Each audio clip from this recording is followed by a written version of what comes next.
Imagine if you lived in the year 1600. The most valuable thing you could own wasn't gold, it wasn't art, it was land. Whoever controlled land controlled food, homes, power, and survival. Empires were built on it, wars were fought for it, families passed it down for generations. But today we live in a world where owning land has become almost impossible. So, what if I told you there's a new kind of land being discovered, not physical but digital? And it's changing the rules of ownership all over again. This is the story of Bitcoin, the new land rush of the digital age. Let's go back to the beginning.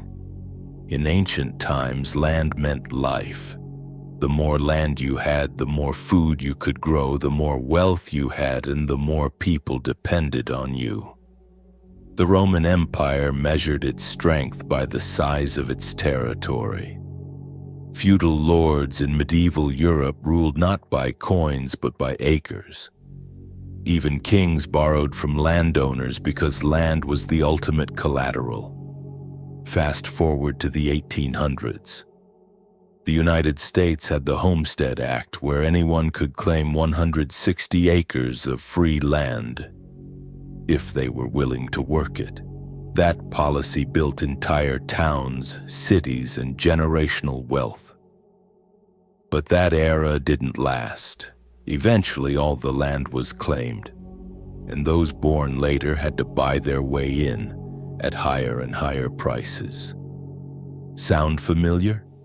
Today, land is still powerful, but it's no longer accessible. The price of land and housing has exploded across the world.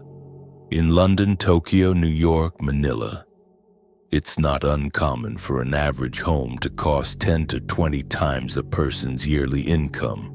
Land has turned from a basic resource into a luxury asset hoarded by governments, corporations, and the already wealthy. Worse, you never really own it. Miss your property tax, the government can take it. Build the wrong thing, they can seize it. So even though land feels tangible, it's still under someone else's control. And for most people, the land rush is over. But what if the next frontier doesn't exist on Earth at all? In 2009, a mysterious figure named Satoshi Nakamoto opened the door to a new world.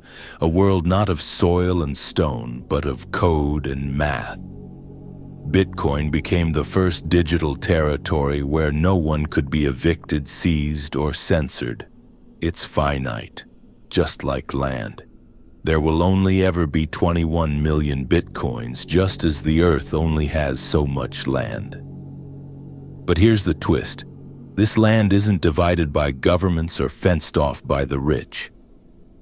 Anyone with an internet connection can claim a piece. No landlord, no property tax, no permission, it's pure digital ownership.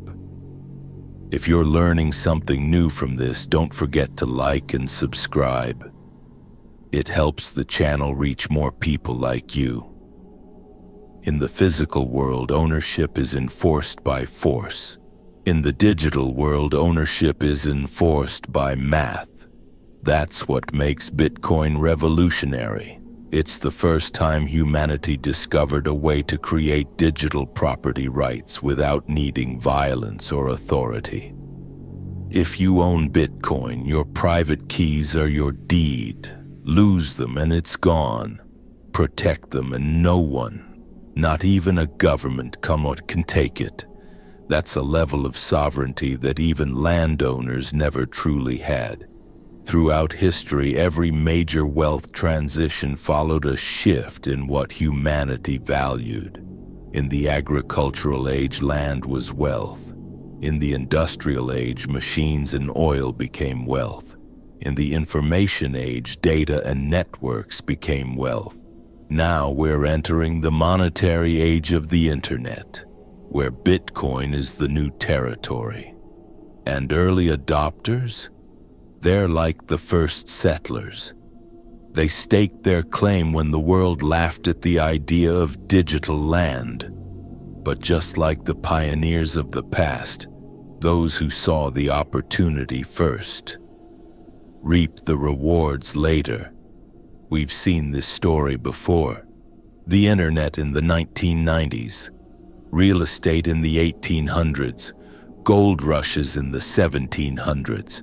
Every time the people who believed early were ridiculed until they weren't. Today's land barons don't wear crowns or own castles. They own Bitcoin wallets. Instead of buying farmland, they accumulate digital land. Each Satoshi a microscopic plot inside Bitcoin's finite world. When institutions buy Bitcoin, they're doing what kings once did, securing the best land before it's gone. Except this time, the territory isn't on a map, it's on the blockchain. Every Bitcoin mined is like a piece of land discovered. Every lost coin is like a sunken island, gone forever.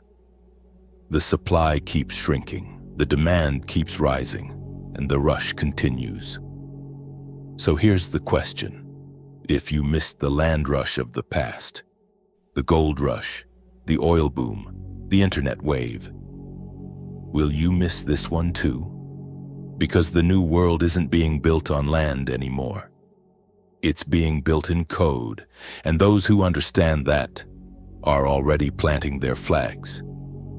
This isn't just money. This is digital land, and Bitcoin is the new world.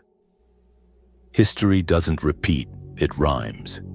And once again, the frontier belongs to those brave enough to claim it. If you made it to the end of this video, type Bitcoin in the comments to show you're awake. And don't forget to subscribe to stay part of the revolution.